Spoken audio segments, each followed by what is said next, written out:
பாலம் வந்து கீழ உழுந்துறக்கூடாது அப்புடின்னு சொல்ட்டு, அந்த அந்த பாலத்துக்கு 2 சைட்லயுமே வந்து பார்த்தீங்கன்னா, ஒரு கேபிள் மாரி இருக்கும். மனுஷன் அத இறுக்கி பிடிச்சு சும்மா ஹெர்குலிஸ்ல வர மாரி பயங்கர மாஸா காமிச்சிருப்பாரு.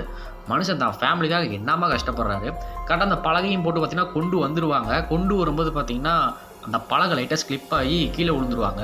அப்ப ஹீரோயினையும் கரெக்ட்டா வந்து பார்த்தீங்கன்னா, அவங்களோட குழந்தைய வந்து கரெக்ட்டா கூட்டிட்டு வந்துட்டு இருப்பாங்க. ஸோ, அப்ப அந்த பாலம் வந்து பேலன்ஸ் இல்லாத ஒரு மாரி ஆடும்.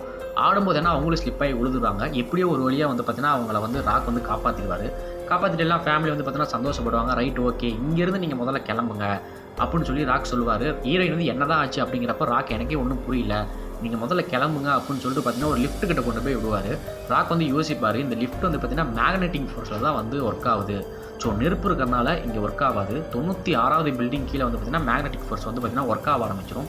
ஸோ, அங்க நீங்க போனீங்கன்னா, லிஃப்ட் வந்து பார்த்தீங்கன்னா, ஆட்டோமேட்டிக்கா ஆன் ஆயிரும். அப்புடின்னு சொல்லி அந்த லிஃப்ட்டுக்குள்ள வந்து பார்த்தீங்கன்னா, ஹீரோயினையும் அவரோட சின்ன பையனையும் வந்து பார்த்தீங்கன்னா, உள்ள உட்கார வச்சு அவர் லாக்